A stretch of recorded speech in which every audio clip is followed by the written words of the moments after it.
Bonjour les amis, j'espère que vous allez bien. Donc nous revoilà avec une nouvelle vidéo. Aujourd'hui on va travailler sur un effet dynamique visuel sur une image de fond, d'accord? Donc une image de fond que nous allons afficher à tout moment que nous allons déplacer notre curseur sur notre page, d'accord? Donc voilà notre démo qui est là. Donc en fait, cet effet, c'est plutôt un effet dynamique. Donc il permet tout simplement d'afficher l'image au fur et à mesure. Donc lorsqu'on scrolle de cette façon, on affiche en fait l'ensemble de l'image l'ensemble de l'image que nous avons reparti sur notre page, d'accord? Donc là, nous avons la possibilité de le voir comme ceci, ok? Alors, ce projet, en fait, on va juste travailler de cette façon aujourd'hui, d'accord? Prochainement, on pourra soit l'améliorer ou bien créer en fait un nouveau projet. Donc, le projet va porter maintenant sur la zoom. Donc, zoomer en fait dans cette petite partie qui est affichée au niveau de notre écran, d'accord? Donc pour le voir encore de beaucoup plus près, d'accord? Donc c'est sur ça que va porter notre projet de prochainement. Donc aujourd'hui, on va tout simplement créer cet effet dynamique d'affichage visuel, d'accord? Donc pour cela, on va venir rapidement sur notre code HTML, d'accord? Donc ce que nous allons faire premièrement, c'est qu'on va créer une div. Donc la div, on va lui donner pour classe dev, d'accord? Donc la classe, on va lui donner dev. Donc une fois que nous avons fait ceci, qu'est-ce qu'on va dire? On va lui donner on va revenir, on va premièrement afficher notre élément. Donc le voici ici. Donc là, bon, nous avons une page vide hein, pour l'instant puisque nous n'avons encore rien mis. Donc dans notre dossier, on aura besoin également d'une image, d'accord? Donc voilà l'image que nous avons pris en compte. Donc notre image c'est celle-ci, ok? Donc cette image en fait c'est celle qu'on va mettre en fond d'écran, d'accord? Et lorsqu'on va pouvoir déplacer notre curseur, c'est cette image qui va s'afficher. Donc, vous également de votre côté, vous trouvez une image appropriée à votre projet et puis on y va. Donc, ce que nous allons faire maintenant là, c'est quoi? Puisque nous avons créé notre div, on va venir au niveau de notre HTML. Premièrement, on va donner notre body, d'accord? Donc, notre body. Donc, on va donner à notre body un background, donc un background color. Donc, on va donner un background color red, donc le noir tout simplement. On va actualiser pour voir. Voilà notre background color red qui vient d'être affiché. Ok, on revient. Donc, on va pointer maintenant notre élément dev. Donc, notre élément dev, qu'est-ce qu'on va lui dire? On va lui donner premièrement une position. Donc, une position absolue. Une position absolue. Un width de 100% et un edge de 100 VH. Donc, on revient voir. Bon, pour l'instant, rien ne se passe, hein. Vous en doutez certainement. Donc, ce qu'on va faire, premièrement, c'est qu'on va mettre notre body en commentaire. D'accord? Et puis, on va ajouter quelques éléments à l'intérieur en background. Un background image. Donc, un background image, on va lui donner une URL. Donc, URL, donc cette URL, on va lui donner 2G. Donc, le 2G, c'est par rapport à notre photo. OK? Donc, on revient actualiser pour voir.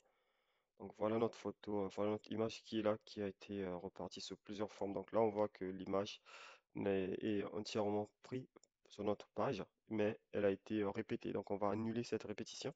OK? Donc, on va mettre un background size cover. OK? Donc, un background size cover lorsqu'on vient actualiser pour voir. Donc, voilà notre élément qui est là, qui a pris l'ensemble de notre page. OK? Donc, on revient également comme ceci.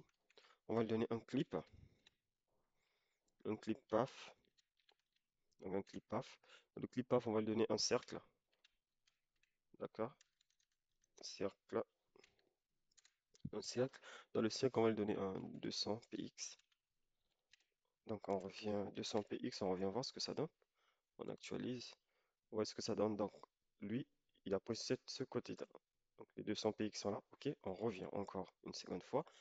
Donc, on va ajouter à l'intérieur une autre fonction, donc add, donc var. Donc, la var, on va lui donner moins 1. OK, donc on revient comme ceci. OK, alors, qu'est-ce qui se passe? Moins 1, OK. Donc là, maintenant, on annule notre élément, comme ceci. Donc, on désactive notre...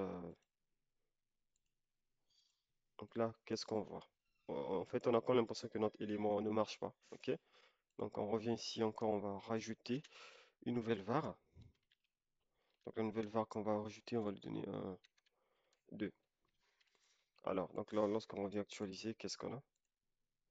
Donc là, on a pas grand-chose parce que on n'a pas encore en fait travaillé du côté de JavaScript au niveau de notre élément pour essayer de voir un peu l'effet dynamique, d'accord?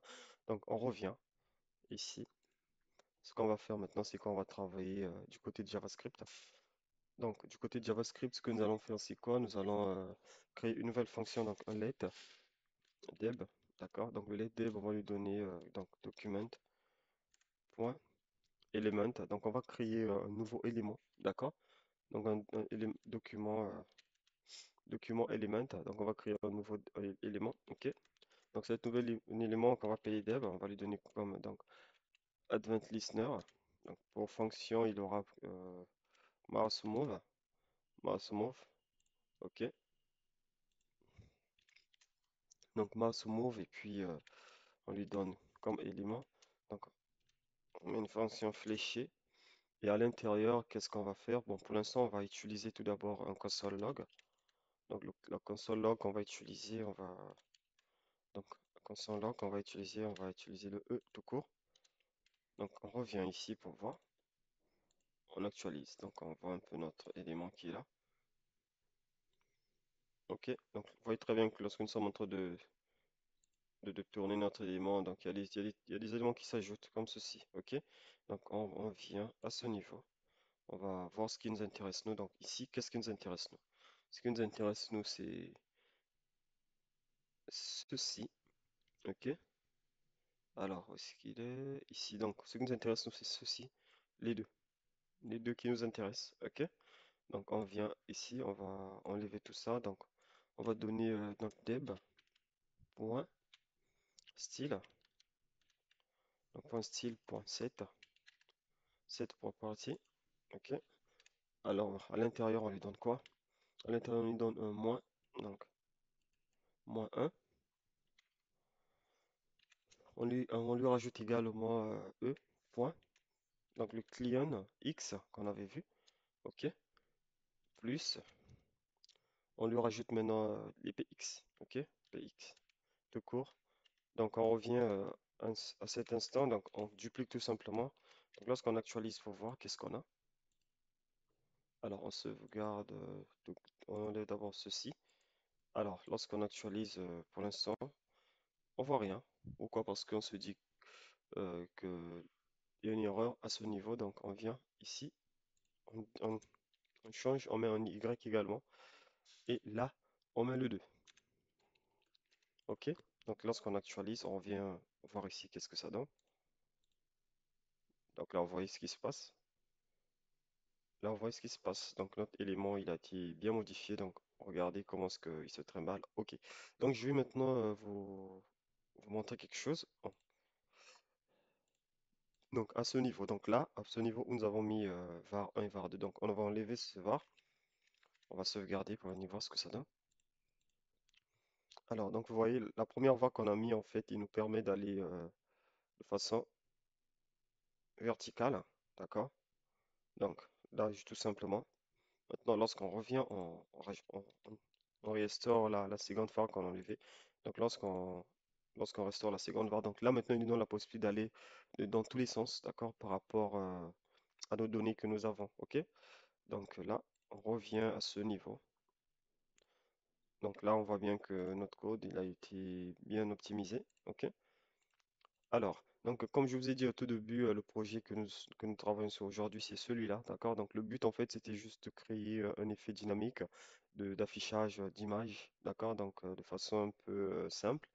Et prochainement, ce que nous allons faire, c'est qu'on va créer un nouveau projet, donc d'où on va créer une image, d'accord? Et une interface où on aura la possibilité de zoomer l'image sur laquelle nous sommes en train de scroller, d'accord? Et on aura la possibilité de voir tous les compartiments de notre image de façon très simple. Donc, en fait, ce sont des petits projets qui sont très efficaces sur les sites e-commerce, par exemple, d'accord? Les sites e-commerce où on donne la possibilité à l'acheteur de bien regarder le produit avant de pouvoir donc passer sa commande, d'accord, les amis? Alors, je vous remercie d'avoir regardé cette vidéo et je vous souhaite une très bonne journée. On se dit à la prochaine. Ciao.